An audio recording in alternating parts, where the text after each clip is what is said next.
Vous connaissez certainement l'histoire d'Ali Baba.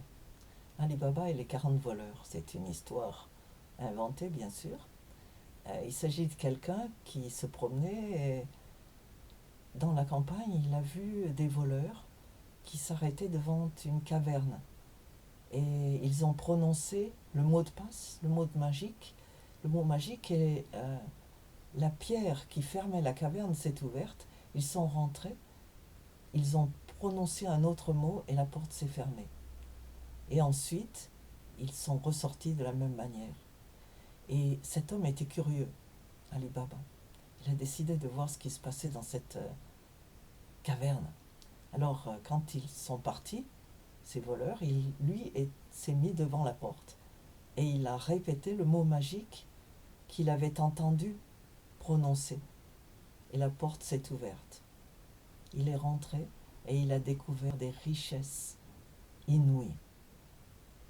Mais quand il a voulu sortir, il avait oublié le mot pour sortir. Et il est resté prisonnier. Et finalement, les voleurs sont revenus, ils l'ont trouvé là et ils l'ont massacré. Ce n'est pas ce qui se passe à la maison, dans le royaume. Le jour où nous sommes accueillis, nous recevons les clés du royaume. Ce n'est pas seulement Pierre qui a reçu les clés du royaume.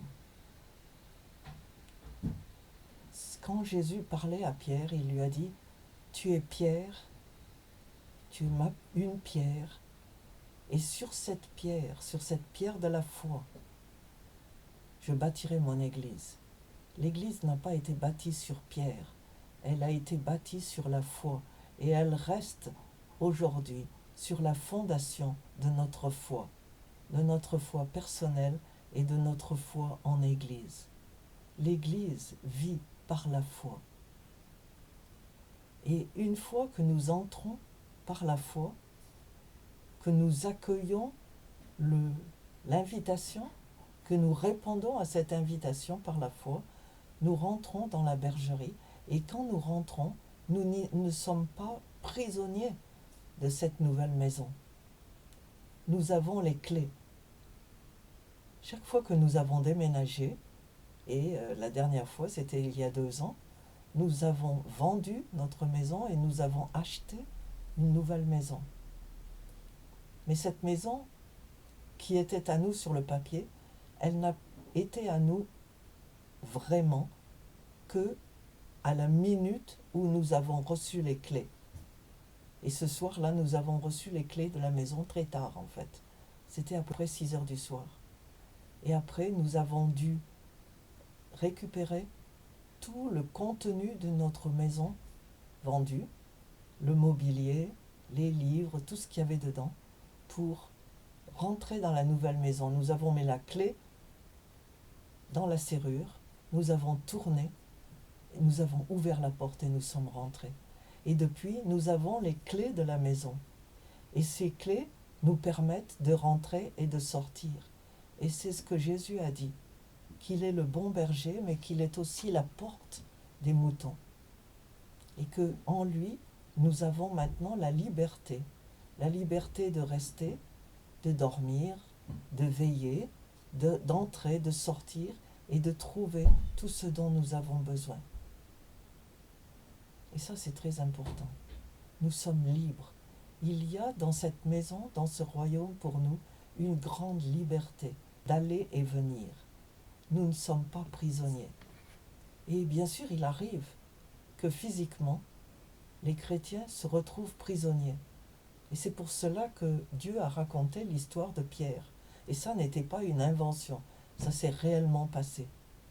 Pierre, comme beaucoup d'autres disciples à cette époque-là, a été fait prisonnier. Et on nous raconte qu'il était pas juste prisonnier, mais au fond du donjon, entravé par les mains et par les pieds. Et il dormait. Et la raison pour laquelle il avait trouvé le moyen de dormir, au lieu de se ronger les sangs, c'est qu'il savait bien qu'en Dieu, prisonnier ou pas, il était libre d'une grande liberté intérieure qui lui permettait de jouir de la paix. Et il dormait. Et un ange est arrivé, l'a réveillé, lui a dit de mettre son manteau, ses sandales, et a ouvert toutes les portes devant lui. Et il a fini par arriver euh, dans l'église où se réunissaient, la maison où se réunissaient les frères et sœurs chrétiens. Et il leur a dit, ah, c'est moi, je suis libre. Je voulais juste vous informer. Et puis, il est parti ailleurs pour que personne ne le trouve et que les frères et sœurs ne soient pas ennuyés et jetés en prison à cause de lui. Nous avons une grande liberté, une liberté d'aller et de venir. Nous avons les clés de la maison et ces clés nous permettent également de faire rentrer chez nous, à la maison, les gens que nous choisissons. Nous avons, nous aussi, comme Dieu, des invités. En Dieu, nous avons des invités que nous pouvons accueillir. Nous ouvrons la porte devant eux, ils rentrent et ils se retrouvent dans l'ambassade, dans l'antichambre de la maison. Et ceux qui sont déjà des citoyens de ce royaume ne font que passer à l'ambassade. Et puis ils rentrent dans leur ambassade à eux. Mais ceux qui ne connaissent pas le royaume et que nous invitons chez nous peuvent de là, si nous les invitons, entrer comme citoyens du royaume, ce qui changera radicalement leur vie. Alors, si vous êtes déjà citoyen, réjouissons-nous.